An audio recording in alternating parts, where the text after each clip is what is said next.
Buenas tardes a todos. ¿Cómo están? Nos vamos sentando, acomodando los lugares. Tenemos una enorme alegría y es un gran placer para nosotras y nosotros abrir estas jornadas que van a transcurrir entre el 30 de septiembre hoy. Es la primera conferencia inaugural. Estas actividades van a ir hasta el 3 de octubre con una actividad complementaria el 4 de octubre. Ahora les vamos a contar bien el cronograma. Pero bueno, primero que nada queremos darles las bienvenidas a todos y a todas. Muy contentos de que estemos aquí reunidos con un motivo que es el de la salud mental. Un tema de un campo complejo que está puesto sobre la mesa en el debate público continuamente, pero que día a día vemos cómo los obstáculos se presentan a la hora de abordar estas temáticas en lo concreto, ¿verdad? Esto un poco es el motivo por el cual nos hemos propuesto esta actividad, nos hemos propuesto invitar a referentes muy importantes de la región y entonces en este proyecto presentado y financiado por CECIC le hemos dado llamar Salud Mental y Buen Vivir en Encuentros Posibles. Les comento que tenemos como invitados a Rafael Bautista de Bolivia y a Paulo Amarante de Brasil. Ahora un poco vamos a decir un poco la trayectoria de los compañeros. Extrañables compañeros que han venido al Uruguay varias veces, Paulo sobre todo, Rafael es la primera vez que está en Uruguay. Y nos acompaña también Débora Grego del grupo Hagamos que Suceda, este grupo de trabajo que se viene proponiendo plantear, pensar, reflexionar, pero también trabajar en el comunitario, en el campo de la salud mental. Nos acompaña Teresa Ornel del APEX, el programa APEX de la UDELAR, que también está organizando esta actividad. Y en breve va a llegar los compañeros de la UDA, la Unidad Asistencial de Canelones y Celeste, que también están organizando. Están ahí, me dicen por la cucaracha que está llegando, así que vamos a tener en breve.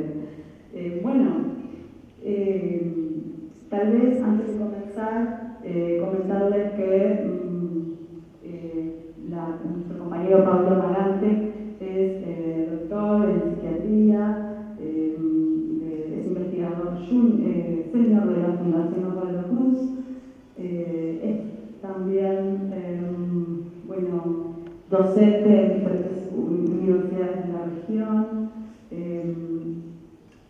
y también Pablo Amarante es investigador donde trabaja en el Laboratorio de Estudios de Investigación de Salud Mental y Atención Psicosocial y el Centro de Estudios Estratégicos. Es doctor en causa, eso estaba buscando, por la Universidad Popular de Plaza de Mayo, docente de otras universidades y un gran referente para todos nosotros.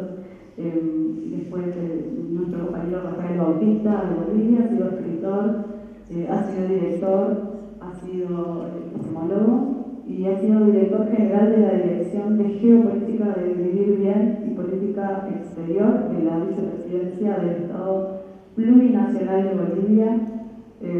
También estudió Literatura y Filosofía y forma parte del Consejo Editorial de Bolivian Studies Journal de la Universidad de Pittsburgh, Estados Unidos. Y otras destacadas trayectorias, ambos dos. Así que me gustaría dejarlo tal vez con Débora para que hable un poco sobre cómo el grupo que se propuso esta actividad y comenzamos.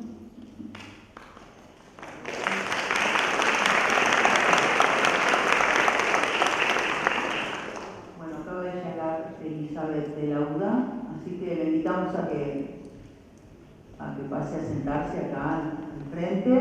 Es la otra compañera, además de otros compañeros que están sentados ahí en la platea, que conforman estos equipos que se han coordinado para trabajar en este sentido, ¿no? Bien. Bienvenida, Elizabeth. Bueno, capaz que comento que les vamos a entregar unos trípticos donde están detalladas algunas actividades que van a desarrollarse en estos días, en esta jornada.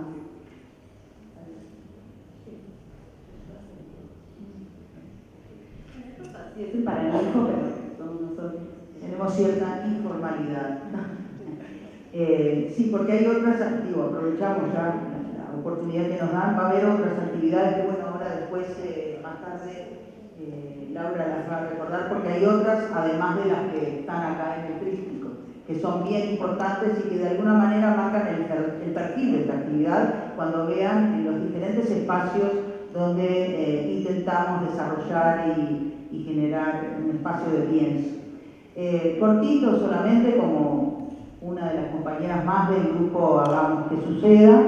Este nombre surge porque somos todos diferentes profesionales, compañeros de la militancia comunitaria, en la salud comunitaria, que nos preocupa el fenómeno, bueno, como decía Laura, es un tema que está en el orden del día, nos preocupa a todos y a todas, y sin embargo vemos que los avances a veces son muy poquitos lo que sucede en nuestro país, que hay muchos obstáculos y que tenemos una ley, es cierto, pero que no alcanza solamente con la ley.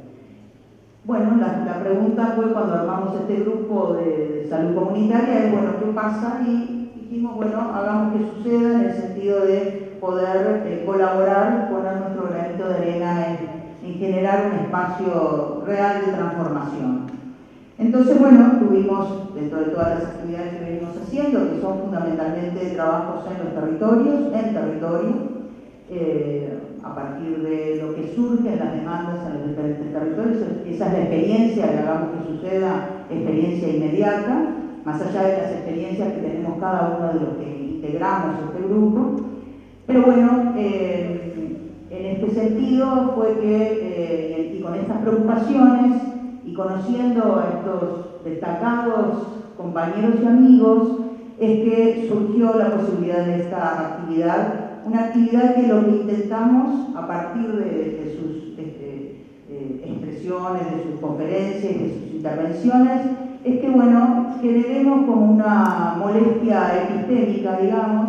Nos parece que hay que generar un desequilibrio en una situación a veces donde no hay una correlación entre lo que decimos y lo que hacemos, y entonces, bueno, son excelentes invitados que nos van a convocar a generar esa molestia en nosotros y en el colectivo, porque creemos que no alcanza solamente con una ley, sino que tenemos que pensar nuevas categorías, repensar la metodología, repensar conceptualmente algunas transformaciones. Adherimos a una concepción que tiene que ver con despatologizar. Hay una situación en el mundo en que vivimos que realmente patologiza prácticamente toda acción humana y bueno, compartimos esta idea de que no es así, que debemos hacer realmente un movimiento transformador. Así que bueno, esto es básicamente un poco la intención que tenemos. Yo voy a dejar por acá porque lo que más nos interesa es escucharlos a ellos y después seguramente esperemos que se genere un tiempo, tenemos otras actividades después, para poder hacer algunas reflexiones colectivas, que circule la palabra para poder seguir construyendo todos y todas juntas. Así que bueno, le paso la palabra a Elizabeth. Vamos en este orden con los organizadores y algunas palabras de encuadre de cómo viene esta actividad. Y después están nuestros invitados, obviamente.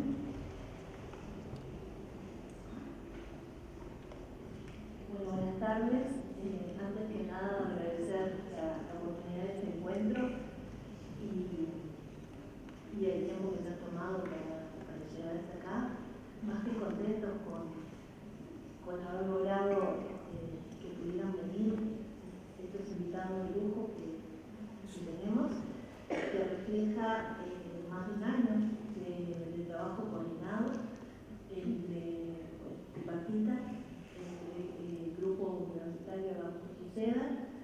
Andrés Cerro, y la unidad docente residencial Camila Saleste, que es una de las UBA de Camila de Atención, y pertenecemos a la unidad académica de medicina comunitaria de la Facultad de Medicina de la Universidad de la República.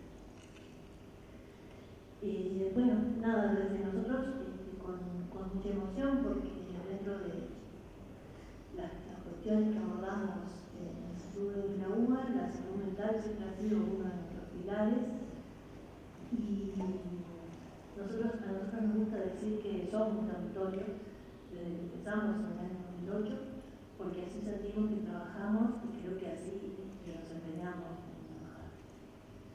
Somos un territorio y trabajamos desde un territorio para una salud mental. Siempre apostando una visión rígida y compleja del fenómeno de salud mental, y bueno, agradezco mucho y no quiero ir a nada más para dar más tiempo de sesiones extraordinarias. Bueno, un placer ver todo este auditorio con gente, lo intergeneracional aparece, y eso es sumamente importante porque implica que algo que nos preocupa, estamos sensibles, y bueno, esto es un buen para empezar y para continuar. Incluso veo caras de gente muy conocida que trabaja a nivel no solamente del mundo universitario, sino también de organizaciones o formas de atención colectiva vinculados a este tema tan importante que es la salud mental. Desde APES estamos muy contentos con este espacio, nos parece que es un espacio sumamente productivo, que toma un tema que es de la agenda pública, un tema que siempre se coloca desde un lugar de la peligrosidad, el tema de hablar de salud mental, hay miedos, y me parece que es un tema que es más desafiante, que si bien es un tema que históricamente venimos problematizando en diferentes ámbitos, creo que la pandemia nos habilitó a poder sacar hacia afuera algunos elementos que nos preocupan de esta sociedad que estamos construyendo colectivamente, que es injusta. Ese es el primer punto de reflexión que tenemos capaz que reflexionar colectivamente, ya que el programa lo que más interesa, como programa de extensión universitaria integral, es el tema de los aportes de la comunidad, trabajar comunitariamente. Y esta es una de las líneas, digamos, que este enfoque colectivo de salud mental lleva también a priorizar en el programa, ¿no? Este enfoque de dar importancia a la participación de todos los actores, ¿sí? Colocar sus voces, que a veces están ocultas, y también poder ir superando algunas visiones cuando lógicamente se impuestas en la salud mental. Eso es clarísimo, ¿no? Esta visión biomédica, el mundo occidental, digamos, eurocéntrico, centrista, que a veces como nos limita a poder, como decía muy bien hoy, pensar nuevas dimensiones o metodologías con una ruptura epistémica, ¿no? Yo siempre digo, creo que la sociedad que la cual estamos viviendo, esta crisis civilizatoria, para hablarlo claramente, lo que nos está permitiendo capaz que pensar nuevas formas de algo que se llama la hermenéutica de la injusticia. Estamos viviendo eso. Todos los sectores, cuando estamos en condiciones de oprimidos, o que realmente las condiciones de vida, tanto materiales, ¿no?, como simbólicas o subjetivas, realmente tenemos como impedimento expresar. Debo decir, bueno, existe la ley. La ley implica una legitimidad, pero de legitimidad, ¿no?, de una construcción colectiva, que es una lucha social que no sale de un solo espacio, sino de reivindicaciones de justicia de derechos humanos. Bueno, cómo se plasma en lo cotidiano, en la vida cotidiana, para poder hablar, ¿no?, de una vida digna, de un buen vivir y de construcción de espacios de salud mental, porque se da en la vida cotidiana, no solamente se da en el espacio individual, ¿no? La salud mental no es algo individual, no es algo singular, es algo que es universal y colectivo. Y me parece que, bueno, esto es lo que realmente me parece que los que van a aportar desde ese lugar, sus ponencias tienen que ver, bueno, a Pablo que lo conocemos, históricamente ha aportado en APES muchas problematizaciones, Débora fue parte de esta construcción, bueno, también Andrés, que nos hizo subir acá y que resultado juntos, también ha sido parte de esta construcción de colocar siempre esta temática con una gran problematización. Y hoy que está en la agenda pública, me parece que también es algo importante como destacar. En cada espacio que compartimos, cada espacio que estamos, en los cuales estamos participando, ya sea en instancia religiosa, social, política o universitaria, tenemos para decir y podemos ir diciendo en lo cotidiano. Y creo que eso, bueno, estos dos grandes personajes que hoy nos acompañan nos van a permitir como ir dilucidando o colocando interrogantes que nos permitan seguir, digamos, haciendo un tránsito, una trayectoria en común. porque realmente la construcción de una salud o de una vida digna también se hace construyendo lo que uno puede decir tránsitos o trayectorias de vida, y eso lo hacemos colectivamente. Digo, por ahí me parece que como uno de los elementos que me parece centrales, y le tengo la palabra a las dos personas, tanto Mauro como a Rafael. Bueno, muchas gracias Teresa, muchas gracias Elizabeth. Y Débora quería decir. No, algo que lo tenía primero en la lista. En realidad Laura mencionó que esto es posible por un proyecto de CSIC, bueno, de nuestra universidad, que es pública y cogobernada. Digo, en momentos que en nuestro país se está peleando por un presupuesto, por una mejor enseñanza pública y por el 6+1, me parece que es una oportunidad, porque esto tiene que ver con el buen vivir. Quería no dejar pasar eso, porque en ese cuadro es que estamos también haciendo esta actividad. Bueno, muy bien, muchas gracias. Le damos un aplauso a Paula Marante.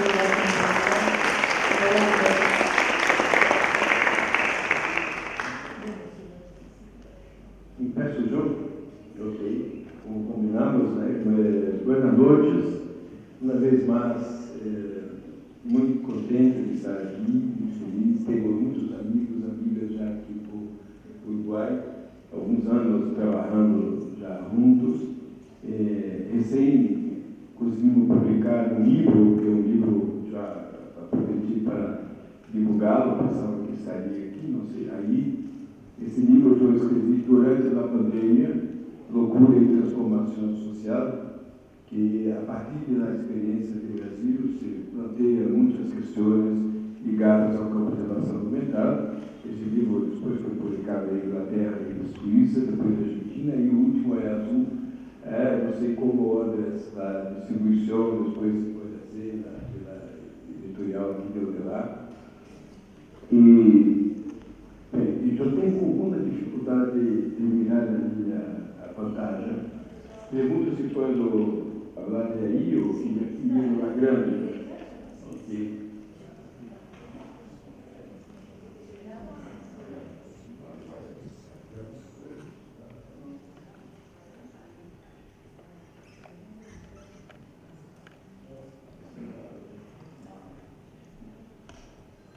Desculpe, eu sou o único que isso acho na cirurgia de catarata e fica pior.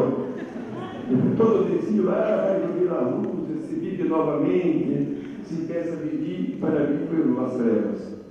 Perdi praticamente lá a visão dele. E com alguma distância tenho dificuldades.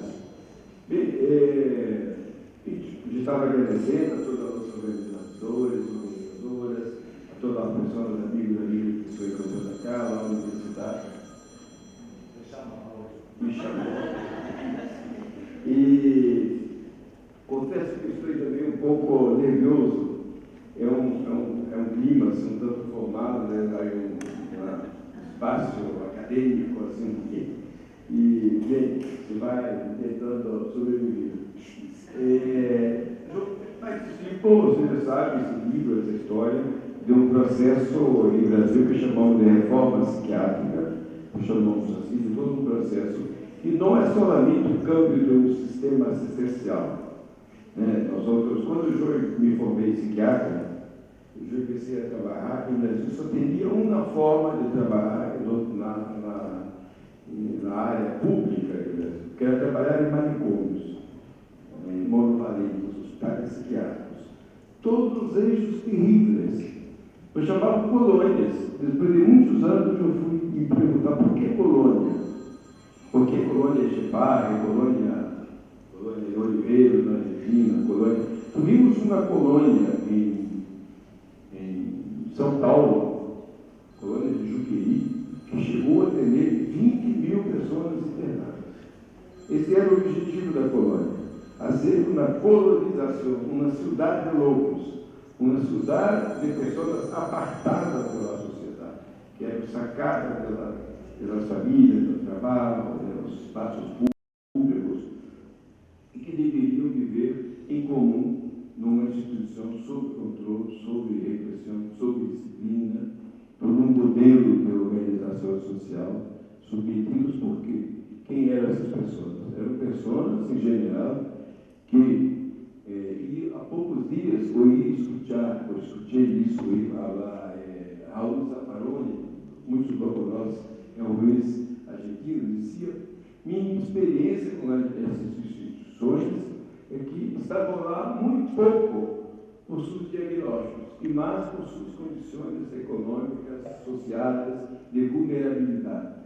Pessoas para as quais o Estado não hizo política de proteção de vidas e promoções, não hizo espaço de educação, de uma casa digna, de comida, de trabalho, de esporte, de lazer, de educação, cultura. Eram pessoas, então, que fora do meio de produção do meio social iam para essas instituições e aí se quedavam. Quando cerramos a última colônia de Rio de Janeiro, não temos mais nenhuma, conseguimos em Brasil cerrar mais de 70 mil lugares de internação em manicômios dessas instituições. E quando cerramos a última, há 4 anos atrás, colônia de Juliano Moreira, saiu o último morador que estava há 60 anos. Ou seja, uma instituição de saúde é essa e que detém uma pessoa por 60 anos. Que saber é esse psiquiátrico que tem tanto poder de sacar uma pessoa pela vida, de sua história, de sua família e poder na instituição, em geral submetido a situações de extrema e cotidiana violência. Encontramos instituições que as pessoas não teriam roupa, não teriam comida e não existia psiquiatria. Aí eu comecei a falar de que, quando eu comecei, eu conheci algumas experiências, algumas reflexões sobre a psiquiatria. Uma delas, houve a oportunidade de conhecer pessoalmente a Franco Basaglia, psiquiatra italiano, fundador do movimento de psiquiatria democrática. Eu me interessei em saber, sempre me interessei em saber por que os nomes. Disse que a psiquiatria democrática não é uma psiquiatria contra uma pessoa, contra o cidadão, por mais louco, por mais enfermo, qualquer outro conceito que você tenha. É uma psiquiatria em defesa da vida, que produz vida, que produz possibilidades, a partir das dificuldades pelas pessoas, nos ajuda a encontrar caminhos, possibilidades de vida. É isso que temos feito no Brasil, como eu disse, cerrando várias, inúmeras instituições, ao total de mais de 70 mil lugares, e abrindo espaços de vida, de produção de vida, de invenção de vida, de criação, como é o Gabi de Bosque, Suco, Acepov, Cecília, Joaquim, Marco, estou vendo como a casa da Nave pelos Montes, espaços de la cidade que vão reorganizando a vida dessas pessoas. E hoje teremos um quadro muito diverso, porque quando começamos, teríamos pessoas com 30, 40 anos internadas. Muito daquilo que se pensava que era decorrente de suas enfermidades eram decorrentes pela violência, pela institucionalização. Eu estou aqui em Uruguai, há 4 dias, acho que por 2 vezes perguntei que dia era hoje.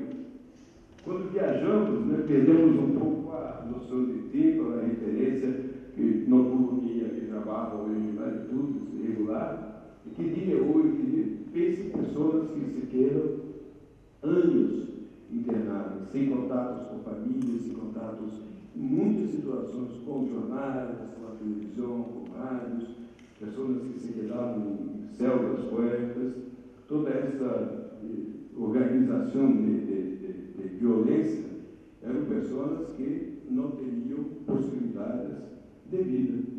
E aí era muito mais difícil, ou não, como teremos menos pessoas começando essa trajetória de carreira moral institucionalizada, já teremos pessoas que se mantêm em acompanhamento, cuidado, hablamos sempre da ideia de cuidado em liberdade, cuidar de sua própria casa, indo aos agentes de trabalho, às cooperativas, nos centros de atenção comunitários, territoriais, todo um câmbio que é decorrente a todos esse princípio da psiquiatria democrática.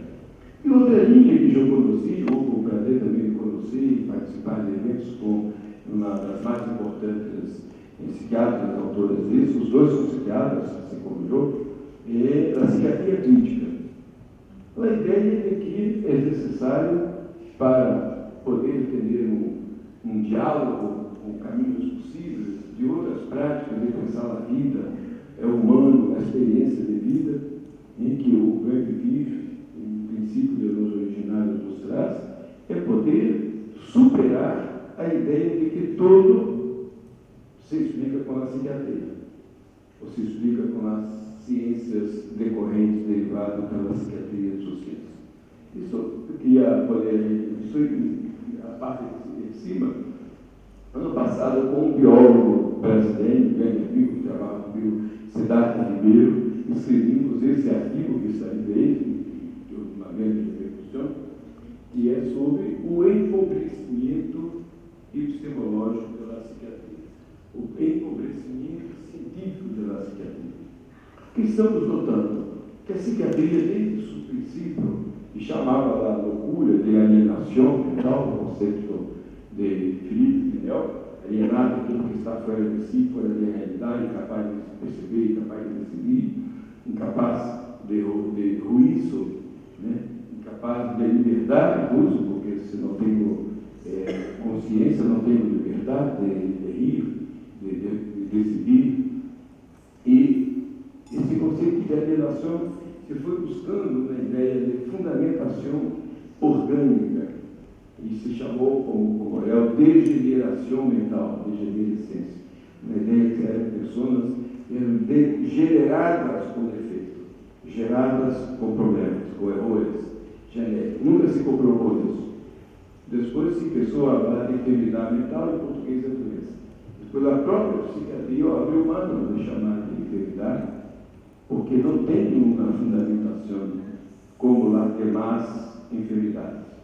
Curioso que a classificação internacional das enfermidades, CIE, né? A Caixa chama CIE, o capítulo dos problemas mentais não usa o conceito de enfermidade, e sim de transtorno, que significa uma situação, uma experiência que tem uma definição, eu não sei se vai dar tempo de chegar, será? É uma definição muito moral, que uma pessoa que mira a outra e diz, isso é um transtorno, está causando transtorno. Estar transtornado é muito mais uma condição do observador do que da pessoa em si, por condições. Então, a psiquiatria começou a buscar as causas biológicas. Nos últimos anos, tudo lá, o aumento do suicídio no mundo, o aumento de depressão, a psiquiatria explica como sendo problemas de transtornos bioquímicos, né, no nível dos neurotransmissores. O caso da depressão clássica, quantas vezes nos jornais discutimos lá, é o problema de recaptação da serotonina no nível das sinapses. Né? E quando se pensa, mas por que tantas pessoas estão vivendo situações de tristeza, de depressão, de sofrimento mental? Em uma determinada cultura, em uma determinada sociedade, em determinado momento.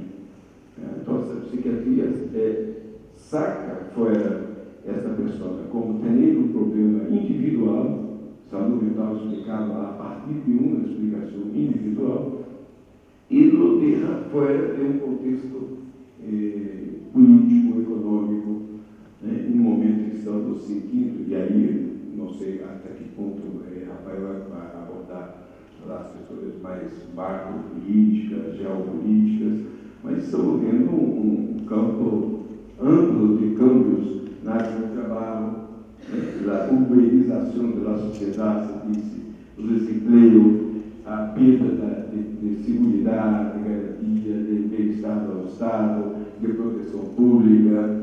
Nosso sistema público de saúde, SUS, não novo para os brasileiros, construído há 35 anos, se completou há 3 dias, 35 anos, está sendo totalmente atacado pelos mercantilistas da saúde, pelos contrários ao direito público, contrários à defesa da vida. Né? Estamos vivendo, sentimos no último governo que tuvimos, o ataque ao sistema público de saúde, o ataque ao sistema de educação. Nos Estados Unidos, agora em outros países, estão cerrando os ministérios da educação, cerrando a Secretaria de Educação. Estão fazendo isso a ideia de que o Estado não deva mais prover educação, saúde, direitos e tantas outras coisas. E nós outros estamos cada vez mais solos na luta contra o poder econômico, a dominação, a falta de possibilidades, os riscos da vida. Isso tudo causa muitas experiências de sofrimento. Um querido amigo que faleceu há pouco, Guilherme Narente, psicoanalista espanhol, que vivia em Argentina, habla do desconforto emocional. Quantas situações de mal-estar, como dizia Freud, na cultura, de mal-estar, de desconforto, e a psiquiatria clássica, essa que diz que os problemas são biológicos, se autodenomina de biológica, ademais de não ter, se embarga, não ter nenhuma explicação, nenhuma evidência efetiva de que há um marcador biológico. Incluso o Instituto Nacional de Saúde Mental dos Estados Unidos parou de financiar, de poder plata das investigações da Associação Psiquiátrica Americana, porque eles prometeram encontrar os substratos orgânicos, os marcadores biológicos, e não encontraram. Essa ideia da serotonina é uma lenda, é um mito. Não se disse, não há como comprová-lo. Então, a grande psiquiatra Joanna Moncrief, professora da Universidade de Londres, disse que não há nenhuma comprovação, não há nenhuma evidência de que a depressão tenha como causa alterações pelos neurotransmissores, especificamente pela serotonina. Não sei se eu consigo ler em parte.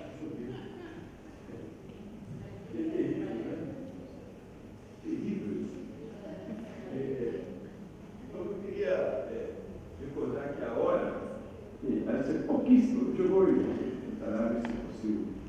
Então, esse artigo do Dia dos Outros, vou encerrar minha entrevista, como que a psiquiatria, de quando eu me formei, eu estudei psicoanálise, psicologia, estudei filosofia, estudei antropologia, estudei sociologia, ciências sociais, estudei arte e cultura. Aprendi que a experiência humana é complexa. Para ser entendida, eu necessito, por exemplo, de Dostoiévski com os irmãos Karamazov, falando da esquizofrenia, falando dos conflitos. Quantos escritores falam dos conflitos domésticos, familiares? Se aprende muito com todas as outras saberes. E na psiquiatria se foi afastando de outros saberes. Não queres, sou professor de psiquiatria, há muitos cursos, não estudo mais nada pelas ciências sociais humanas, pela saúde coletiva, não querem saber dos problemas que está em las catecolaminas, em outro livro de permissões. Aí estão buscando e não encontraram e perderam, perderam o diálogo com as outras ciências, perderam o diálogo com a ancestralidade, perderam o diálogo com a cultura, com as tradições, com outros saberes, que está pobre. Estão muitas escolas, cursos de psiquiatria, utilizam solamente propagandas de laboratórios. Os congressos de psiquiatria se tornaram verdadeiras feiras de venda de medicamentos, de cooptação, de construção de aliados no campo da psiquiatria. Não há mais. Graças. Então, é isso que esse artigo que foi muito bem recebido, muitos comentários, muito criticado também pela psiquiatria, mas é isso. Inclusive os psiquiatras que não buscam falar de conceitos de psicologia, psicoanálise, tem uma certa aversão. Isso é muito interessante. A outra coisa que eu queria dizer, estava...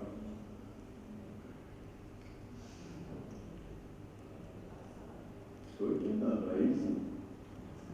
Ainda pelo empobrecimento da psiquiatria, eu penso que é importante que a psiquiatria hoje que está como uma base no campo da saúde mental, você está buscando todas as problematizações, todas as questões associadas como problemas de saúde mental. São problemas de segurança, são problemas de vida, são problemas de direitos, são problemas de dignidade, e está havendo um câmbio de racionalidade, de explicação, para enriquecendo, então, a psiquiatria, a saúde mental, como o campo de conhecimento capaz de explicar os conceitos. Daí que Joaco se configurou um pouco a apresentação, essa tríade de questões a serem enfrentadas nesse processo de discussão para pensar as possibilidades de saúde mental com o bem-viver. Romper com a ideia de que loucura, por isso loucura é uma expressão pública, popular, o senso comum, mas não é sinônimo de enfermidade. Para a psiquiatria, sim. Se reduziu todo esse campo complexo das experiências de diversidade, experiências múltiplas, que se denominam polissêmicas, de loucura como enfermidade. Outra coisa é a periculosidade. É curioso que não há um conceito, uma discussão, uma comprovação de que exista periculosidade a partir de um transtorno mental, de uma situação mental. No entanto, a maior parte das internações, dos internamentos, das instituições, tanto pela psiquiatria em si pura como no campo jurídico, são inspirados, são fundamentados pela ideia de que há periculosidade. Não há uma fundamentação de periculosidade, nem psiquiátrica, nem jurídica, nem no campo do direito. E outro campo, como eu dizia, a enfermidade como estudo biológico. Aí, há poucos dias, umas 2 semanas mais ou menos, eu encontrei um artigo do pessoal Toneiro aí, dizendo, não, realmente não encontramos a base biológica de um estudo de neurotransmissores. Por isso, a hora da psiquiatria está falando de o problema verdadeiro é que é um defeito no circuito cerebral. Ou seja, não diz absolutamente nada. É uma coisa absolutamente ampla também, sem nenhuma definição. E, no entanto, tem um poder de intervenção muito grande. Bem, isso, como eu dizia, inspirado em Eduardo Galeano, né, que também tive o honor de conhecer, né, o Eduardo é uma pessoa da IEC, que Brasil, nos eventos do Fórum Social Mundial, quando vimos o nascimento da psiquiatria, que é importante demarcar isso. Não foi a psiquiatria que criou o hospício, o manicômio. O manicômio é que criou a psiquiatria. Existia um espaço de exclusão, de violência, de pessoas não incorporadas na nossa sociedade, não incluídas na nossa sociedade, e esse espaço é que se cambiaram em manicômio, e daí se criou a justificativa científica para poder mantê-los nessas instituições. Franco Basaglia tem um livro belíssimo sobre isso, o primeiro livro, que diz o que é a psiquiatria. E acha uma crítica epistemológica, ética e política da psiquiatria, mostrando como essa psiquiatria, né, por isso o trabalho não era antipsiquiátrico, eu sou psiquiatra democrático. Essa psiquiatria clássica criou a justificativa pseudocientífica para o mantenimento de pessoas fora da sociedade, em espaços de exclusão e de violência. E que eram essas pessoas, a partir do trabalho de Michel Foucault, eram essas pessoas que não teriam direitos, que não teriam possibilidades, que não teriam ingresso público, que o Estado não produziu condições políticas de vida para essas pessoas, e depois toda vez já morri. Hoje é um filósofo africano, que dizia aqui em Nuremberg, da necropolítica, as pessoas que estão aí para morrer, para deixar que morram. E aí, você conhece essa crônica de Eduardo Galeano, os Nadi, são pessoas que não têm religião, não têm superstição, são pessoas que não hacem arte, artesania, são pessoas que não têm língua, nem dialeto, e por aí vai, de uma forma como a descalificação que se usa para pessoas que não têm. Bem, professor, muito rapidamente, já devo ter passado muito meu tempo e essa matéria, esse artigo, encontrei também há um mês e pouco, uma investigação feita por psiquiatras mulheres indianas sobre mulheres internadas em manicômios indianos. Não havia justificativa diagnóstica. Todas estavam internadas por conflitos com seus parelhos, por problemas laborais, de violência sexual, de assédio, situações morais. Então, numa sociedade altamente patriarcal, machista, essas mulheres pagavam com a internação. E nós podíamos sair. Uma pesquisa muito interessante, está toda a sua fundamentação.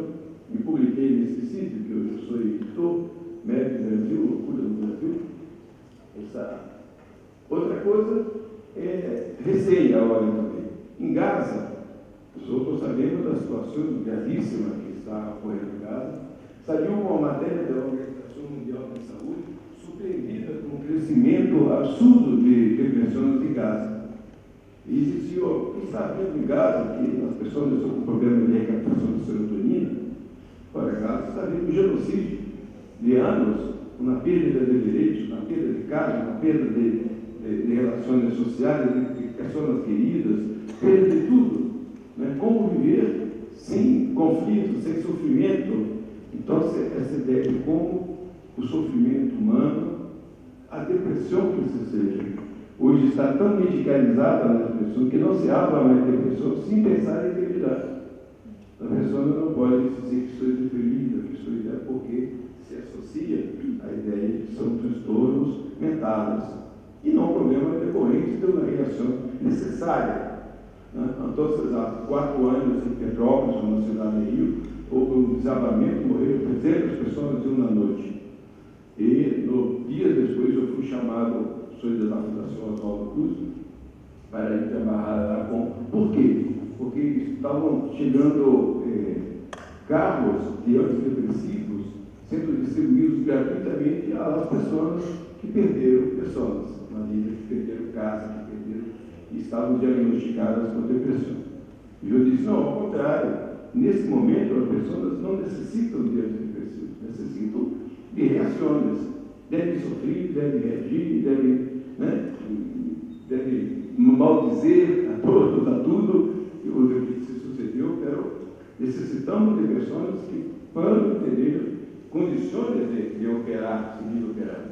É como se uma situação grave no avião eu fosse medicar o piloto, que retenha então, essa situação de Gaza.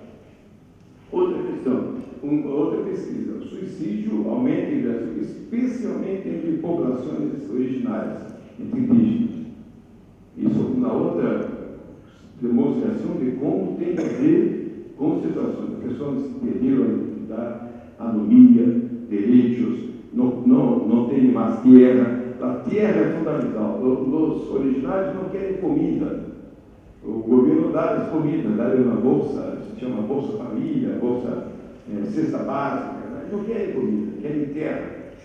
A terra é que você produz a comida, você produz as relações, a comunidade, a vida em coletivo.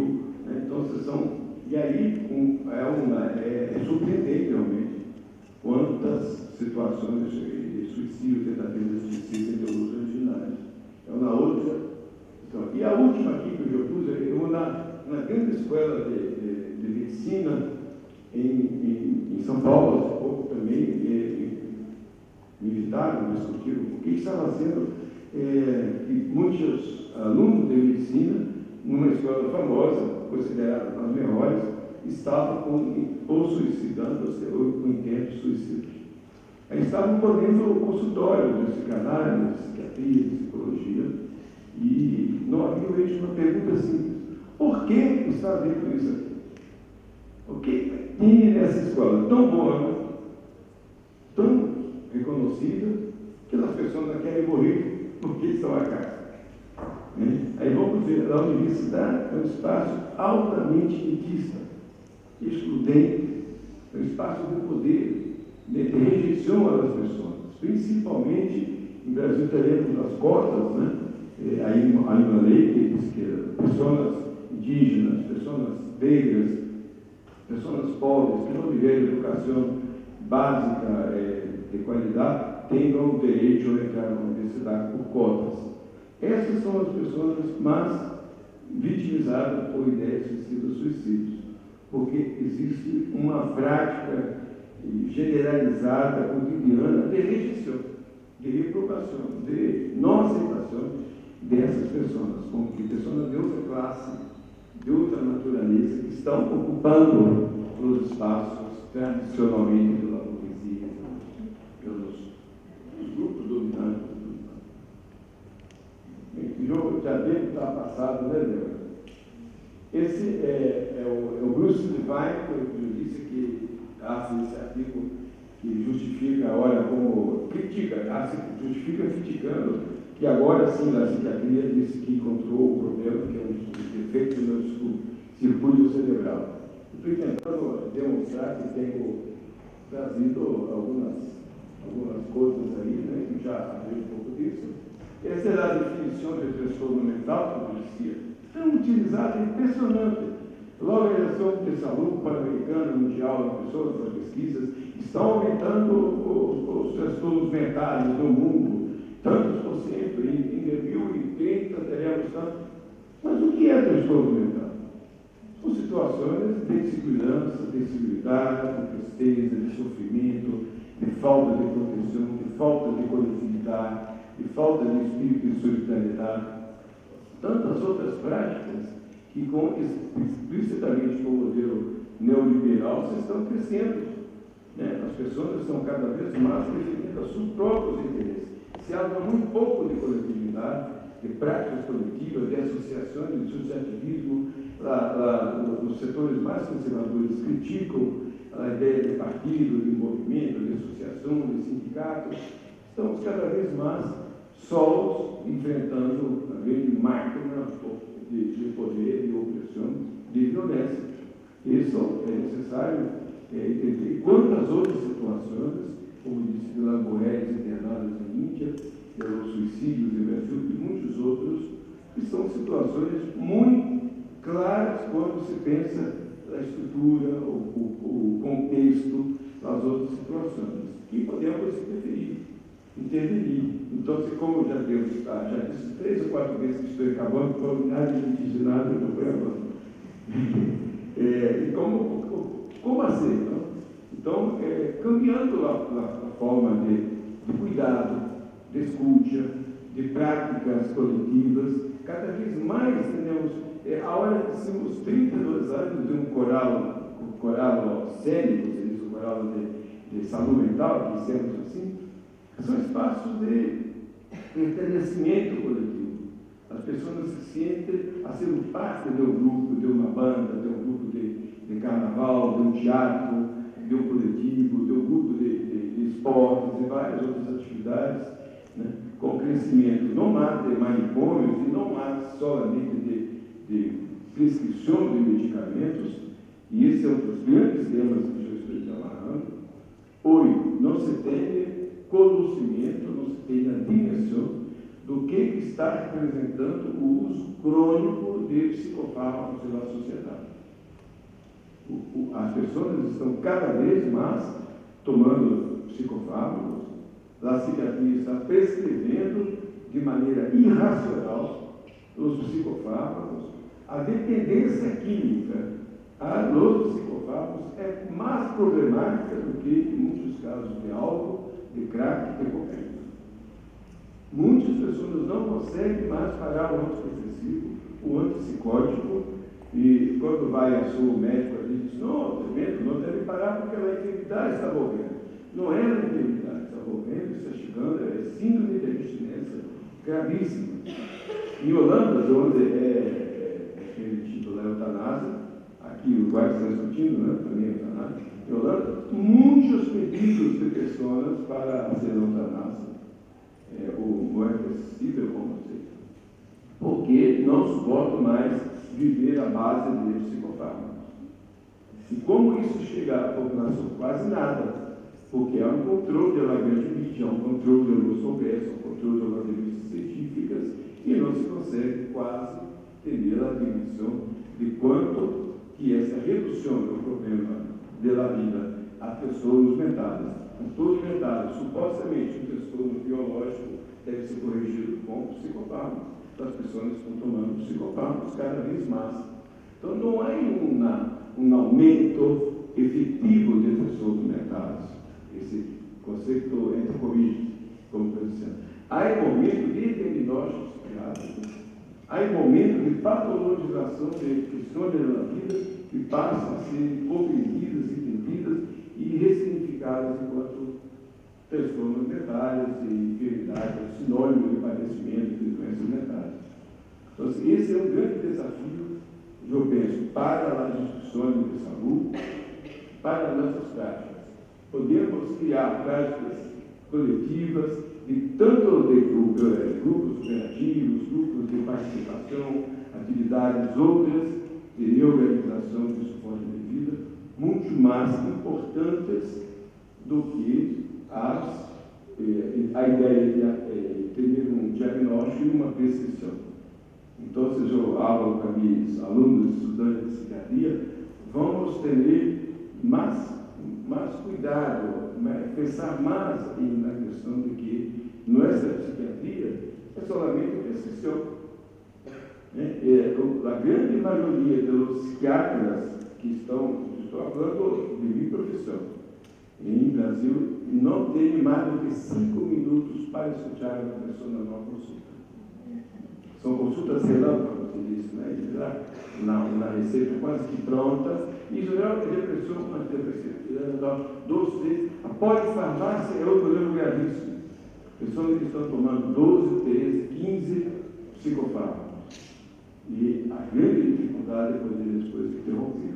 A síndrome de abstinência é gravíssima em situações e outros, como disse, grande parte, quando miro usuários que usam muitos anos de medicamentos, como estão deteriorados, não por uma enfermidade. Antes se acreditava a degeneração mental do maior, que ia se degenerando a demência. Hoje sabemos que a maior parte do problema é dos medicamentos e da institucionalização. Então, é um pouco esse alento. Eu diria muitas coisas aí para lá, aí nossos caminhos de vida, cada vez mais com medicamentos, né, usar CPI, aí na política, e muitos livros, muito trabalho para dizer que estou hablando, pero fundamentado, tirado de muitas produções que considero sérias, pesquisas científicas. Esse livro aqui é de uma doutora da Universidade de Johns Hopkins, Marcia Angela, que ela é disponível aqui não se consegue entender, a verdade sobre os laboratórios farmacêuticos, como somos enganados por eles e que podemos fazer a respeito. É uma médica doutora, muito respeitada, trabalhou com o senador Kennedy. Esse é o livro de um periodista que ganhou um prêmio de Psiquiatria sobre Influência e Corrupção Institucional, com dados muito precisos de quanto os laboratórios pagam nos congressos, nas revistas, de regalos, de contribuições, de retribuições nas psiquiatras. Aqui, outro livro dele, Anatomia na Epidemia, onde ele desconstrói os mitos da indústria farmacêutica, né? E aí não vou discutir todos, você pode ler, mas o primeiro que para mim seria o mais interessante, quando pensamos esse trabalho de reforma psiquiátrica, eu escutava muito que disse, não, é possível fazer atenção psicossocial, saúde comunitária coletiva, trabalhar em território, comunidade, porque teremos os antipsicóticos que melhoraram a relação, são mais acessíveis. Não é verdade. As grandes experiências de reforma psiquiátrica aconteceram antes do psicofármaco.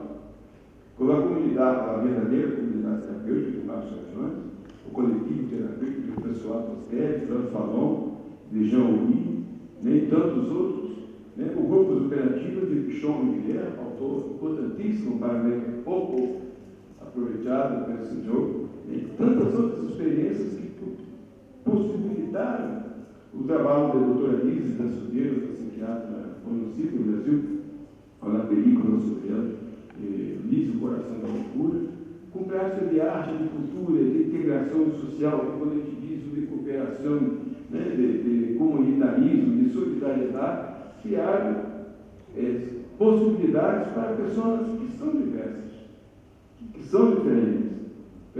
Isso não é necessariamente sinônimo de inferioridade, muito menos de uma enfermidade orgânica, muito menos de necessidade de exclusão ou de um tratamento biológico.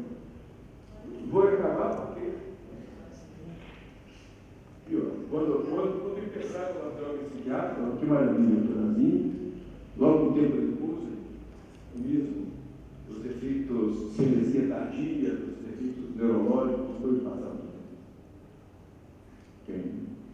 Esse cenário é normal. O Caetano Veloso nos inspirou muito a trabalhar com a ideia da diversidade. Né? Nós outros somos diversos, somos diferentes, e é isso que a sociedade, às vezes, não permite, não aceita, né? A diversidade social, sexual, étnica, etc, etc. Muitas graças. Agora acabei.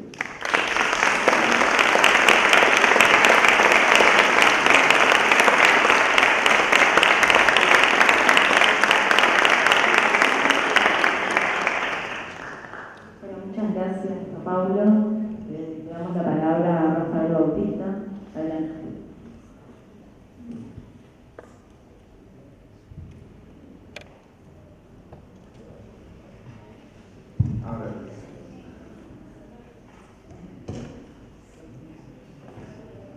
Buenas tardes.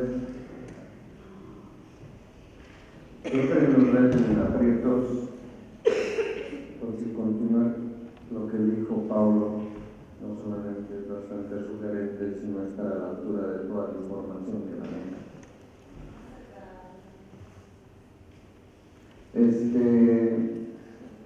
Quisiera empezar con lo que ayer, a propósito de la entrevista que tuvimos en una radio, señalé que ahora me toca a mí hacer la vinculación y el relacionamiento que tiene que ver este análisis específico y hacer la relación sobre hacer una descripción de cómo anda el mundo hoy en día.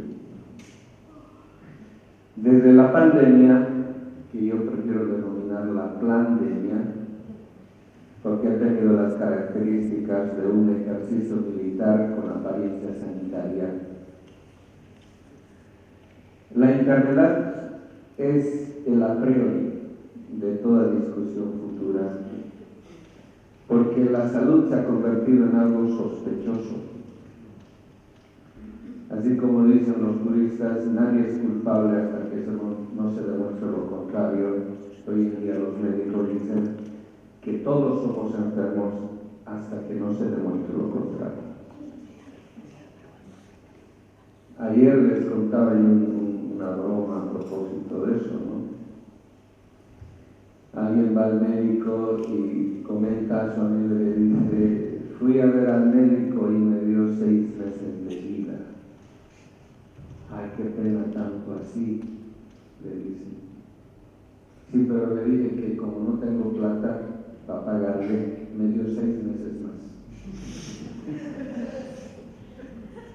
Y eso es una radiografía de cómo anda el mundo, porque esa movilización tiene que ver con algo mucho más profundo, que es la pérdida de los propios principios en el ámbito de la medicina, de los propios principios hipocráticos. No sé si se acuerdan del famoso filósofo persa Ibn Sina, que se lo conoce como Avicena en el mundo latino. Él era un filósofo médico y tenía su centro de curaciones en Isfahan, en el actual Irán, donde han derramado un montón de bombas los gringos tratando de desbaratar el programa nuclear iraní. esto tiene que ver con el hecho de que no solamente es Hipócrates, sino también Ibn Sina, que decía que tu alimento sea tu medicina y que tu medicina sea tu alimento. Y esto es una concepción de la medicina que tiene que ver con una concepción también de la sabiduría. Una vez, por ejemplo, que nos invitan a mí y a un compañero a dar unas charlas de filosofía en una provincia en el interior campesina, cerca del lago Titicaca, en La Paz, en Bolivia. Y el alcalde, muy buena gente, nos hospeda en el municipio y todos nos llamaban los doctores. Que los doctores van a venir, que los doctores esto, que los doctores aquello. Y nosotros no acostumbrados a aquello, pero también la vanidad hace un poco, ¿no? Resulta que nos despiertan a las 3 de la mañana porque estaban buscando a los doctores y una mujer estaba pariendo. Entonces, entre explicarles que doctor no significa lo que ellos imaginan, la mujer ya había parido. Entonces, eso tiene que ver con el hecho de que en las culturas indígenas no hay una decisión entre el saber y la curación. Y eso hoy en día la física cuántica en el ámbito de la neurobiología y todos los avances que se ha hecho en investigación médica de punta tienen que ver con el siguiente hecho: la palabra cura. Y palabra que no cura no es palabra verdadera, porque es una emisión energética. Y toda energía despierta un tipo específico de frecuencias.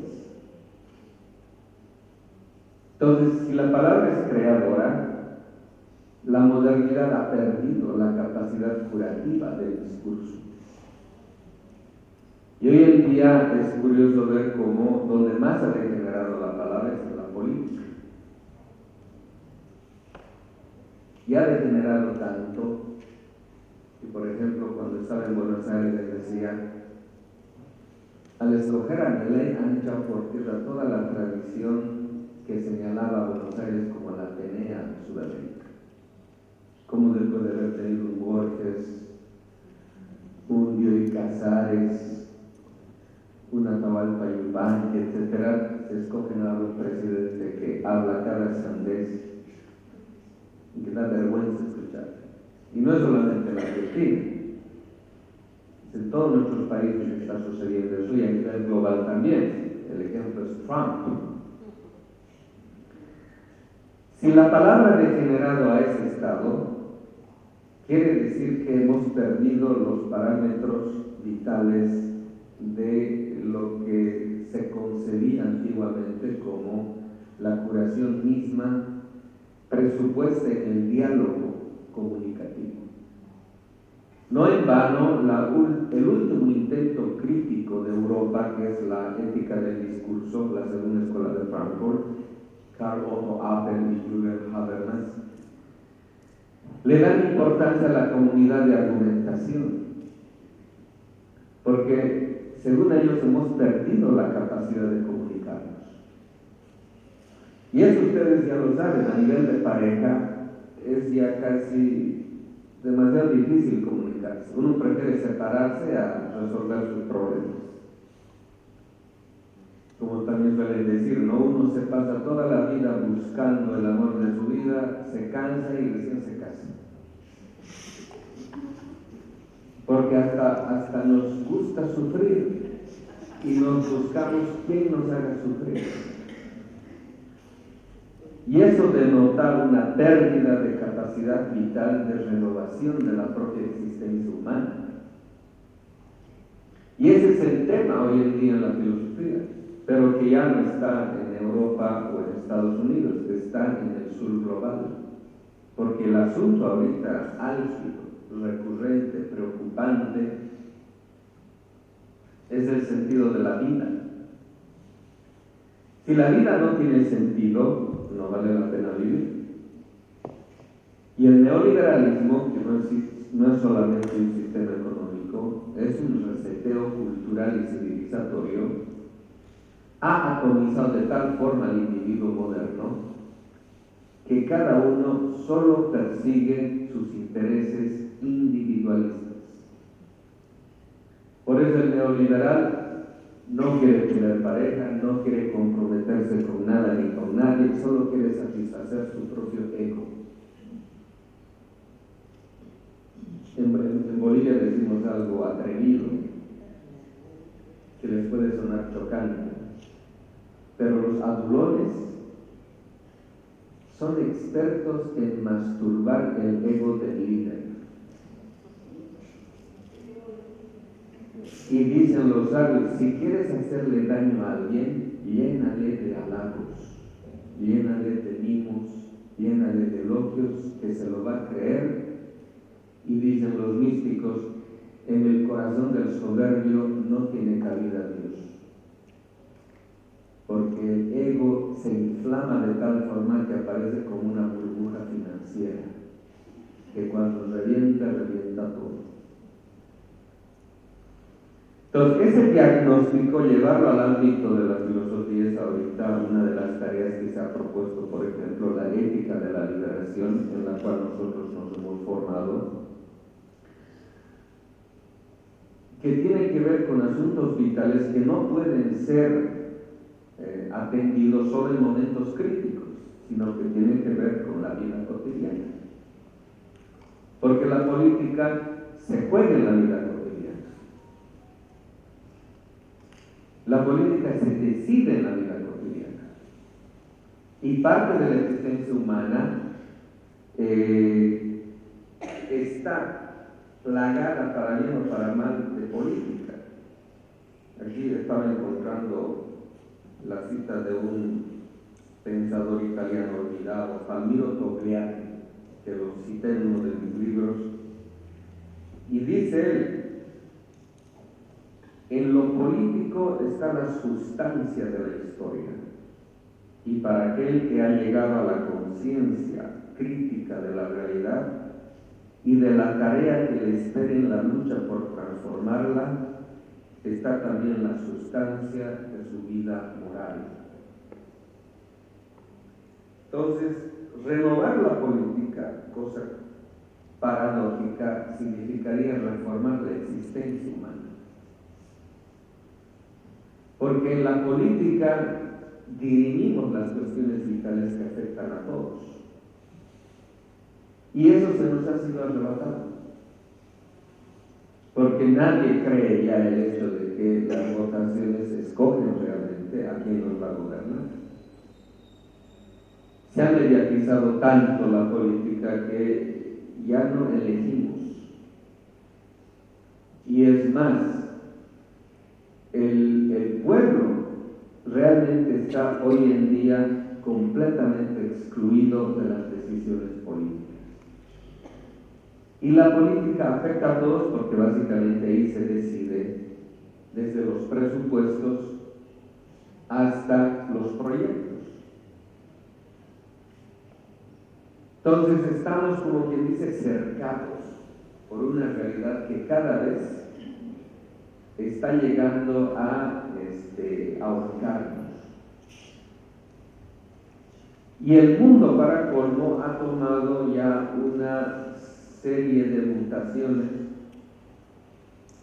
que nos está llevando a tres paradigmas sumamente peligrosos. El paradigma postindustrial, el transhumanismo y la inteligencia artificial.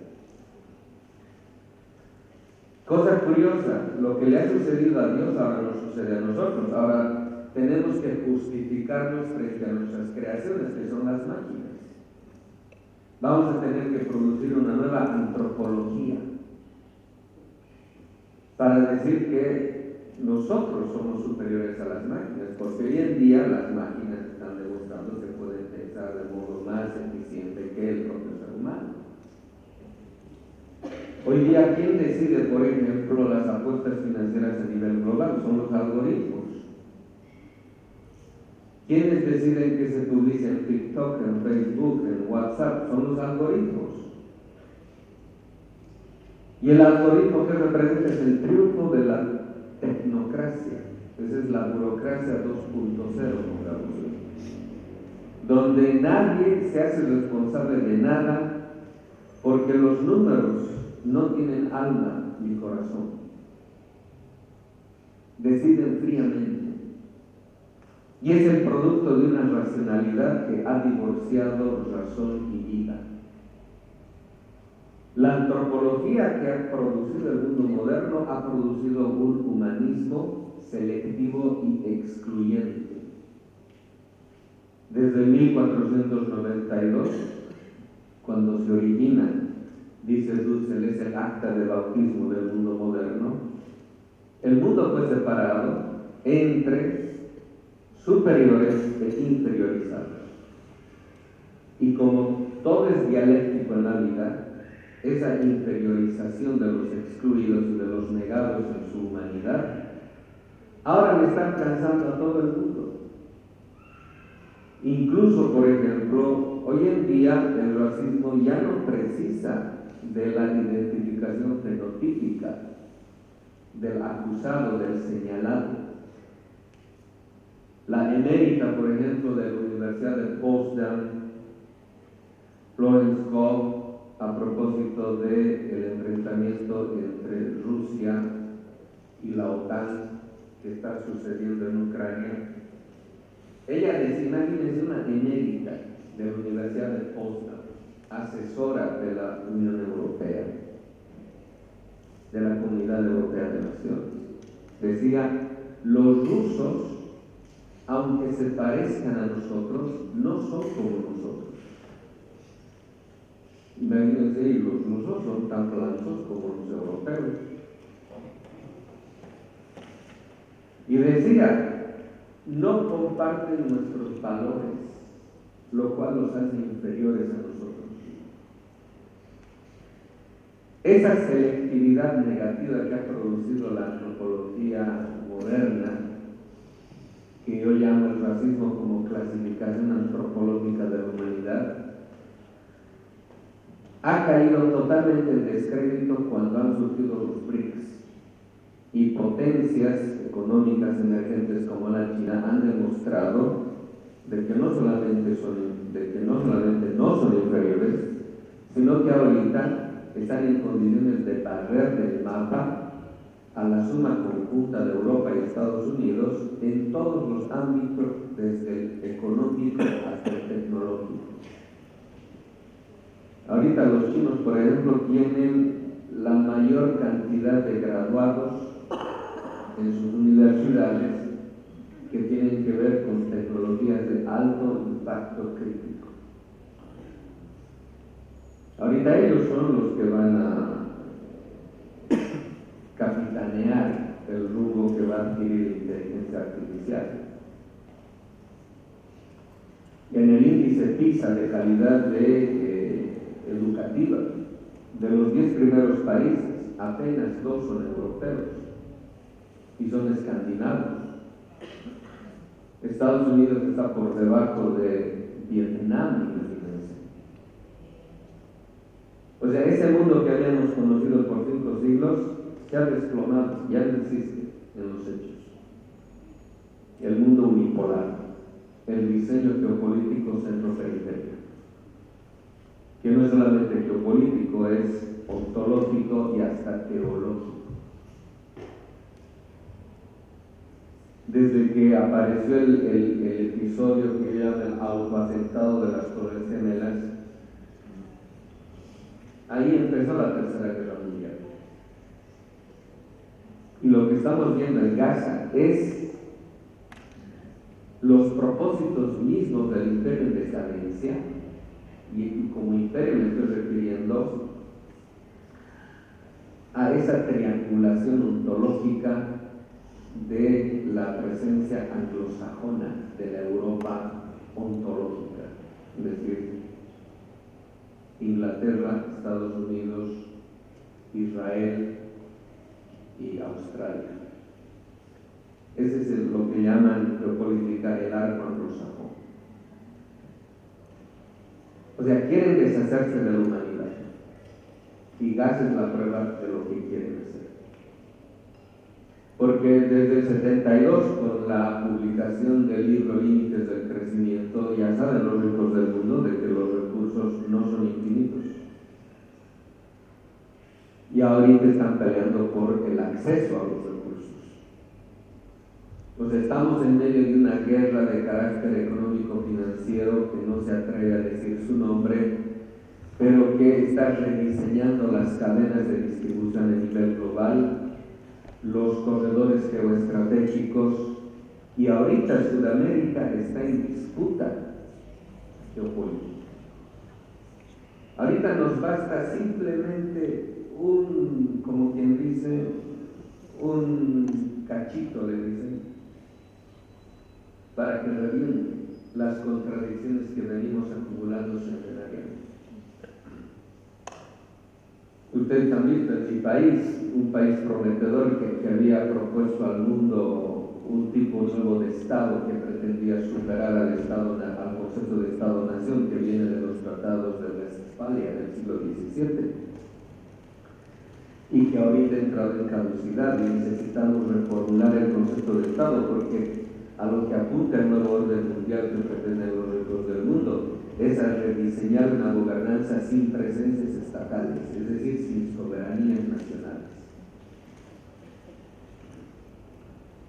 Y ahorita en Bolivia, y que hemos propuesto lo que ustedes conocen como el vivir bien, de pronto ahorita estamos a las puertas del desmoronamiento del proyecto del Estado plurinacional.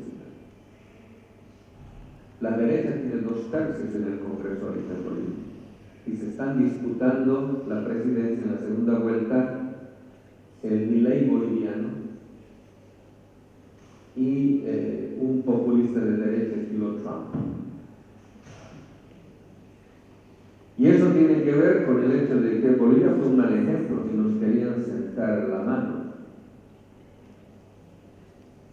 Ecuador está al punto de la implosión, igual que Colombia. Perú, Argentina, la vez que estaba en Buenos Aires antes del triunfo de Milei, yo les dije, yo no sé qué confianza ustedes tienen, pero para mí que Milei gana. Y la izquierda en nuestros países siempre, como quien dice, ha tendido la cama para que la derecha venga de nuevo a revolcarse en ella. La izquierda en nuestros países es buena para resistir, pero cuando sube al poder no sabe qué hacer y lo único que hace es cumplir las promesas de la derecha. Entonces, en ese contexto, como también le dicen, no, es que está bien desalentador, les decía, yo no he venido a contar buenas noticias.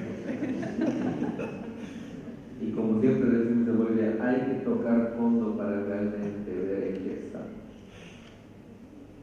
Porque es necesario ver el peor de los escenarios para no llevarnos sorpresas después.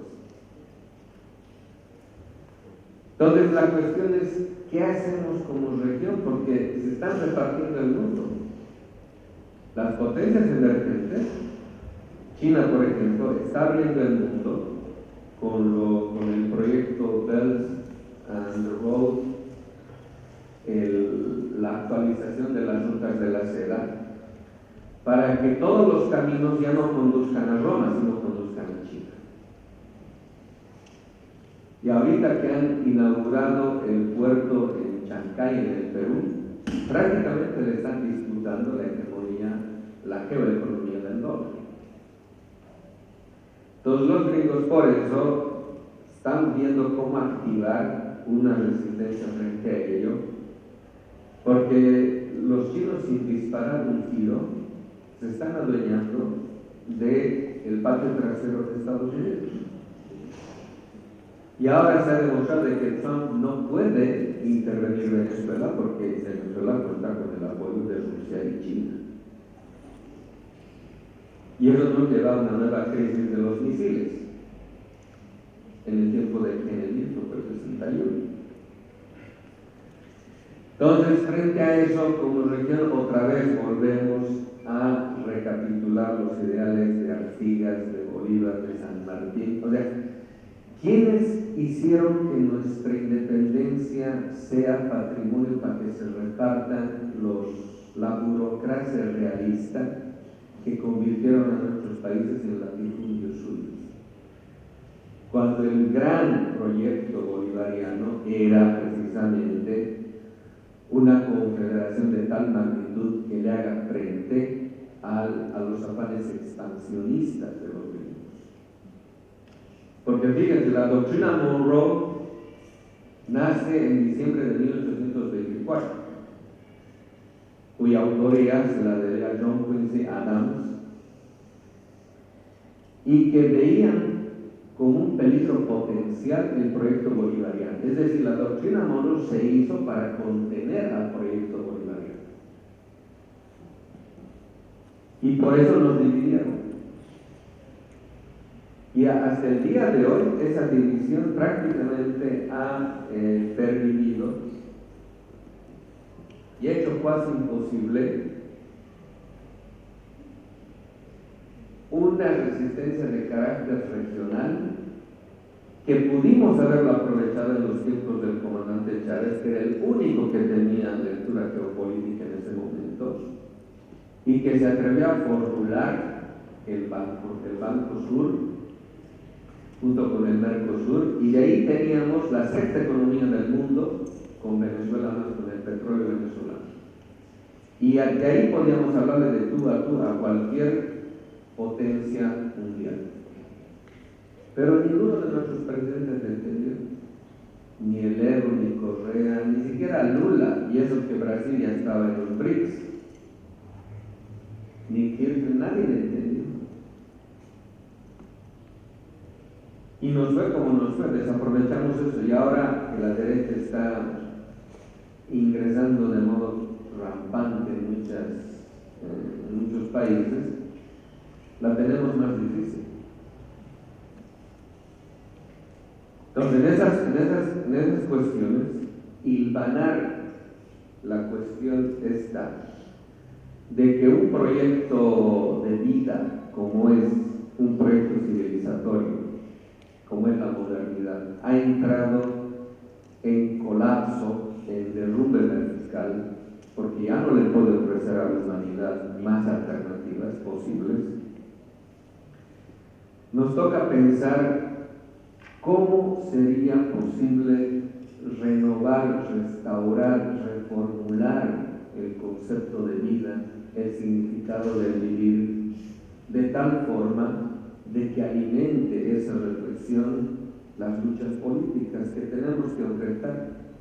No tenemos otras. Porque ahorita somos los siguientes después del desastre que hicieron en el Medio Oriente. Y eso porque tenemos los acuíferos más grandes del planeta, el Guaraní, el Amazonas y el Orinoco. Tenemos las más grandes reservas de litio del mundo. Tenemos tierras raras. Tenemos gas y petróleo todavía no explorados.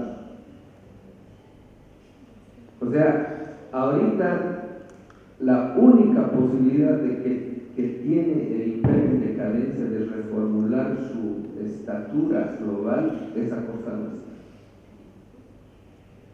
Y ya no estamos frente al imperio que conocimos en el siglo XX, estamos viviendo otra cosa. En el libro que aquí por si acaso les he traído algunos ejemplares del Ángel de la Historia, le denominamos etapa post-imperial, que no quiere decir que ya no hay imperio, sino que ha mutado a una nueva fisonomía que es más compleja de lo que nos imaginamos. Por ejemplo, los que han abrazado el socialismo del siglo XXI todavía no se han noticiado que no solamente que el capitalismo ha mutado también su modo de composición orgánica, sino que ahorita nos encontramos en un capitalismo del siglo XXI, que por ejemplo Bauhaus se llama el tecnofeudalismo global. Pero nuestra izquierda sigue con sus lecturas del siglo XX sin ningún tipo de actualización. Es decir, cree que el mundo que tiene enfrente es el mundo que ya ha muerto. O sea, estamos nosotros administrando cadáveres estatales que responden a un mundo que ya no existe y que han sido prescritos en el diseño geopolítico centro-periferia simplemente para administrar el saqueo de nuestras naciones. Y las estructuras jurídicas siguen estables y es lo que hace posible la vigencia de esos estados, el Estado-Nación en todas sus facetas, ya sea republicana u otra forma, como federalismo, etc. Siguen estando estables y hace imposible cualquier cambio dentro de los propios propósitos que se impone a sí mismo el Estado-Nación en nuestros países. Y otra cosa y esto es autocrítica, porque todos provenimos de la izquierda, yo también provengo de la izquierda. Y es algo que la izquierda no entiende. Es decir, las categorías políticas como objetivaciones en la realidad son presencias en la propia subjetividad nuestra, se corresponden unas con las otras. La idea que tenemos del Estado es algo que encarnamos en nuestra propia subjetividad. René Zabaleta, un pensador boliviano, lo decía así, de modo magistral, cuando se refería a estos revolucionarios del 52 en Bolivia. Pretendieron cambiar el Estado que tanto criticaban, pero no se daban cuenta que sus cabezas seguían presas de ese Estado. Entonces es imposible cambiar las cosas, porque los conceptos, cuando se objetivan como realidad, es porque están correspondidas con una forma de ver el mundo que está en nosotros como estructura de subjetividad, es decir, como sistema de creencias. Y para analizar ese nivel de la subjetividad humana, las ciencias sociales no tienen herramientas ni conceptuales ni categóricas, porque es un nivel simbólico mítico. Y porque desde el modelo humboldtiano de la universidad se han encargado de despachar de las aulas universitarias a la teología. Y como dice Carl Schmitt, fíjense, hasta él se da cuenta, o como dice Giorgio Agamben, los máximos exponentes en filosofía política, Jacob Taures, dicen: la política es teología secularizada. Es decir, si uno no sabe de teología, no entiende qué es la política en última instancia. Y creemos que la teología es algo de los siglos pasados que ha sido superado por la era de la razón, por el iluminismo, por la ilustración. Falso. Seguimos siendo tan míticos como siempre fue la humanidad, porque el mito es parte de la condición humana. El problema es que hay mitos de liberación y hay mitos de dominación. El asunto es qué tipo de mitología está presente en nuestro sistema de creencias. Es decir, lo que estaba hablando hace rato Débora, ese divorcio entre el decir y el hacer tiene que ver con no saber hilvanar la dimensión mítica, simbólica en nosotros con el nivel discursivo racional. Porque no son cosas aparte. Porque el sistema de creencias es la base del propio sistema racional. Uno no pelea, no da la vida por lo que sabe, sino por lo que cree. Y aquello en lo que creo es la autoridad de mi vida. Entonces, ese divorcio que ha producido las ciencias sociales en nosotros es lo que no permite que entendamos en su verdadera dimensión qué significa transformar el mundo. Para nosotros utilizamos el concepto de biohermenéutica para decir lo siguiente: solo cuando cada una de las células de nuestro cuerpo ha recibido nueva información, solo cuando cada una de aquellas ha recibido nueva información, recién tiene la capacidad de reiniciar todo el sistema. Pero mientras las ideas solo están en el cerebro, no cambia nada. Y ahora sabemos que tenemos 3 cerebros: el colon, el corazón y el cerebro. El colon tiene más neuropéptidos que el propio cerebro, y el corazón tiene las neurinas, que actúan como neurotransmisores. Esas 3 dimensiones, nuestros pueblos lo sabían, lo manejaban muy bien. En Bolivia, por ejemplo, en Aymara, por ejemplo, existe el concepto de Taquechuima.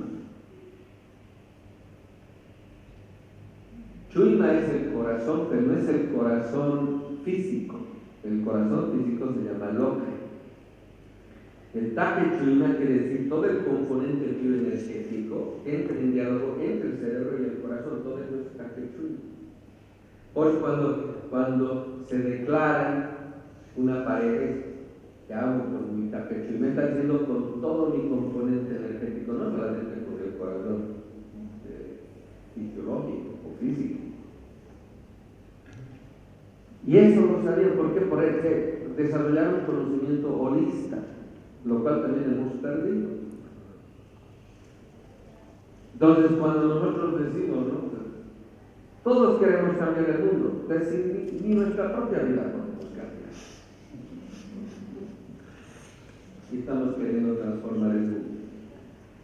Y no nos damos cuenta de que las frecuencias que despertamos son básicamente aquello que hace posible que el mundo entre o no en correspondencia con aquello que estamos emitiendo de modo energético. ¿Por qué este mundo que se está viviendo abajo ya nadie cree en eso, pero sigue en pie? Porque seguimos en última instancia alimentándolo energéticamente. Como por ejemplo la izquierda hasta ahorita no sabe cómo se autoproduce a sí mismo el capitalismo. Y eso que se han leído una y otra vez el capítulo del fetichismo de la mercancía en el capital, y no se dan cuenta de algo tan obvio que Marx lo puso ahí, cuando dice: el propósito de la producción capitalista no es producir mercancías. Y hoy ya sabemos que las mercancías son puras ilusiones. El propósito de la producción capitalista es producir subjetividades. O sea, cuando consumimos la mercancía capitalista, estamos consumiendo su modelo ideal. Estamos consumiendo sus valores, sus creencias. Imagínense, la producción industrial es una producción anónima, neutra, indiferente. Y cuando consumimos eso, todo eso encarnamos. Por eso ya no nos molesta ver injusticia en la calle. Por eso puede alguien estar rasgándose de hambre frente a nosotros y ya no sentimos ningún tipo de empatía. ¿Por qué? Porque hemos internalizado, hemos naturalizado en nosotros el tipo de producción que produce el capital. Esa indiferencia de la producción industrial ahora forma parte nuestra. Y eso tiene que ver con el deseo, y los psicoanalistas hasta ahí no han llegado. Por ejemplo, cuando yo consumo la Coca-Cola y digo entonces es cuando he realizado en el deseo la producción del capital. Y en ese deseo logrado es cuando he naturalizado aquello y conforma parte mía ya. El capitalismo ha triunfado en mí. Aunque diga estar en contra del capitalismo, todas mis células siguen siendo burguesas. Por eso, el ámbito del sistema de creencias, que es básicamente el que reordena, el que es base, sustancia de la subjetividad, no es objeto de conocimiento, porque las ciencias sociales no tienen herramientas para ponerse a pensar esa dimensión. Y es en última instancia la dimensión básica y fundamental desde la cual podemos entender por qué ni nuestras propias vidas somos capaces de cambiar. Entonces, si el mundo está así, el único diagnóstico verdadero es decir, el mundo está enfermo. Si el mundo está enfermo, yo estoy enfermo. O sea, no es un problema personal, es un problema global.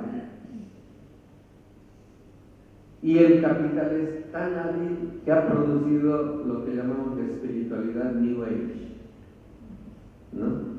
El Reiki, las constelaciones, hasta la cábala de derecha y aparecido. Y todos están mal y todos quieren curarse, pero siguen acudiendo al capital como el curador. Es decir, seguimos insistiendo en algo que no da resultado. Pues Einstein decía, ¿no? No puede uno resolver un problema con el mismo conocimiento que lo ha ocasionado. Larry Rose, por ejemplo, es un escritor norteamericano que tiene un libro que se llama The Dangerous Superstition, la más peligrosa de las supersticiones. Dice, si todo el mundo, dice, está molesta con lo que pasa en el mundo, se lamenta de la situación mundial y dice, la mayoría de la gente comprendida como opinión pública mundial se conduele de la pobreza y la injusticia reinante.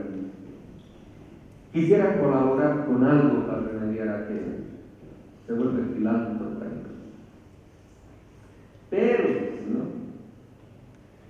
Si se les sugiriese a estas personas que son sus propias expectativas de vida, sus propias creencias, las que contribuyen a la producción de la miseria mundial, ciertamente darían la espalda a semejante sugerencia sin pensarlo dos veces. Porque preferirían morir antes de reconsiderar objetivamente su propio sistema de creencias.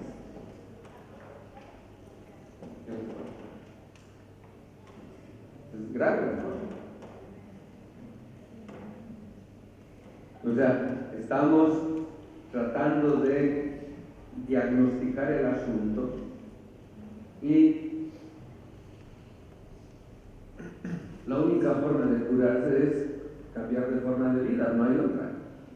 No te va a salvar la pastilla del milagro o el jarabito X. Cambiar de forma de vida. Entonces vuelve a colación lo que decía el Che, hay que nacer de nuevo, hay que crear al hombre nuevo. ¿Y cómo se crea al hombre nuevo? Muchos revolucionarios han olvidado de que para crear al hombre nuevo hay que parirlo. Y el padre y la madre tienen que ser nuevos de algún modo para parir un hombre nuevo, o sea, un ser humano nuevo. Pero ahora nos han invadido hasta con ideologías en el bloque popular que han fragmentado las luchas populares, la han corporativizado, que ya no distinguimos al enemigo común. Y nos han hecho creer que los enemigos son particulares y que cada uno tiene su lucha. ¿No? Entonces, por ejemplo, allá en Bolivia, existe lo que se llama el feminismo comunitario. Como criticar el feminismo liberal blanco que viene de Estados Unidos, que no hacen una crítica al poder, simplemente quieren disputar el poder. El feminismo comunitario se agarra de el principio de que la Pachamama, la madre tierra, es femenina y es la dadora, la creadora y la criadora de vida, y que el principio básico, fundamental de todo el conocimiento, la sabiduría de la cosmovisión andina proviene de aquello que se denomina la cultura de la vida. ¿Y de dónde proviene la vida? Es de lo femenino. Entonces aparece ahí una concepción que nosotros ya la hemos trabajado. Y lo voy a decir acá en Uruguay, como una especie de regalito extra que les doy, para decirles que no confundan Pachamama con naturaleza, porque la naturaleza es un concepto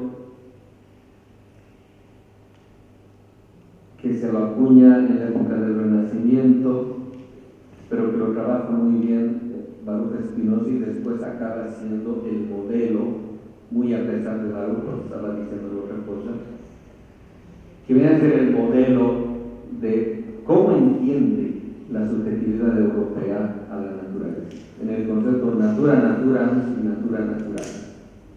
Natura naturata sería la naturaleza, como se imagina. O sea, un ente, una máquina, que si descubre sus leyes inherentes, puedes controlarla y dominarla. Que esa es básicamente la intencionalidad básica de la cosmovisión moderna. Pues la ciencia moderna, el primer objeto científico que produce es la naturaleza, como un ente controlable y dominable. De ahí a que el capitalismo la conciba como un recurso, una cosa a disposición, ya solamente es un paso. Es decir, la ciencia le da los argumentos para que el capitalismo haga posible la constitución de la naturaleza en tanto objeto a disposición. ¿Pero qué es la Pachamama? Y esta es la definición que estamos manejando de modo preliminar.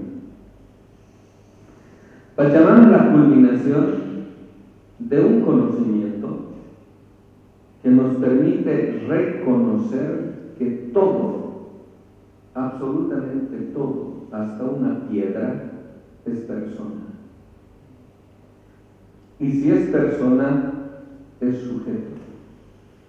Y si es sujeto, tiene dignidad. Y si tiene dignidad, es sagrado.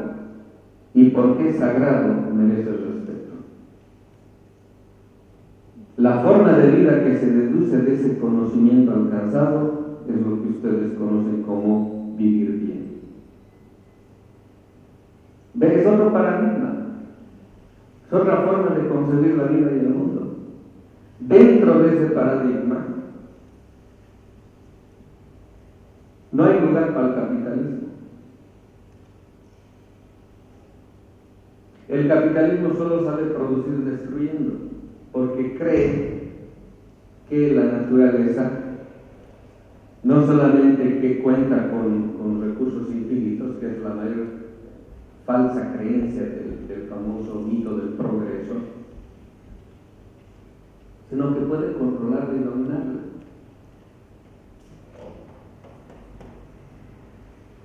Una vez dando así cursos a empresarios, a emprendedores jóvenes, ¿no? Y me decían, ¿no? Pero a ver, ¿cómo si no la explotamos, no vamos a conseguir riqueza, nos vamos a morir de hambre? O sea, no es posible para el que tiene el chip burgués capitalista otra otra forma de producir que no sea destruyendo. Entonces yo le ponía el ejemplo este. La naturaleza siempre te va a dar, en este caso la tierra, siempre te va a dar excedente. El problema es cómo te lo va a dar. Si tú le obligas a la tierra a actuar de modo antinatural, no respetando sus dinámicas, su temporalidad, su ritmo, y para colmo le vas administrando pesticidas, fungicidas, químicos, etc., te va a dar excedente la tierra, de donde tú sacas la plusvalía de la tierra. Pero ese excedente va a ser producto de su sufrimiento. Y hasta en física cuántica se dice, nosotros no solamente consumimos el componente físico, orgánico, no solamente los minerales, las vitaminas, etc., sino también consumimos el espíritu de él, su energía. Entonces, ese excedente que es producto de su sufrimiento va a hacer que tú consumas ese sufrimiento. Y ese sufrimiento lo vas a tener en tu propia subjetividad. Ustedes han visto cómo, por ejemplo, en los mataderos matan a las pobres vacas y creen que la vaca no siente, ni sufre, ni ve lo que está sucediendo a su alrededor. Todo eso hace que se estrese. Y eso lo transmite a su carne. Y ese sufrimiento, ese dolor, lo cargamos cuando consumimos aquello. Porque no solamente consumimos el aspecto físico, sino también el energético. Y después nos quejamos porque somos tan irritables, precisamente por eso, por el tipo de condena a la cual hemos arrastrado a todos los animales en los mataderos. Ustedes saben, a los pollos les inflan en un mes. Pero entiendo, si haces un tránsito existencial y aprendes cómo producen la familia comunitaria campesina, que es la que verdaderamente alimenta en países como el mío, no nos alimenta la industria a nosotros, te vas a dar cuenta que a la tierra la crían, así como la tierra nos cría, ellos también la crían, le festejan, le hacen su fiesta, le tratan en el encariñamiento. Y esa tierra también te va a dar excedente, pero ese excedente ya no va a ser producto de su sufrimiento, sino producto de su generosidad. Y lo que realmente alimenta es eso, ese componente energético llamado generosidad, que es lo que realmente nos alimenta. Porque el sufrimiento no nos alimenta, nos destruye. En cambio, la generosidad es la que brinda la tierra cuando obtenemos el excedente, pero no maltratándola, sino esperando, mereciendo esa su generosidad, es lo que realmente alimenta. Son dos formas de concebir la producción. Y toda producción, como dice Marx, es un modo de producir y reproducir la vida en general. Entonces, ayer le recordaba a Débora, cuando en Rosario me invitaron a un congreso de salud terminal, decía, Madre Tierra, una sola salud. Queremos estar sanos, no podemos desligarnos de la relación que adquirimos en el circuito simbiótico que establecemos seres humanos y naturaleza. Si a la madre no la curamos, no nos vamos a curar nosotros, porque nuestra vida depende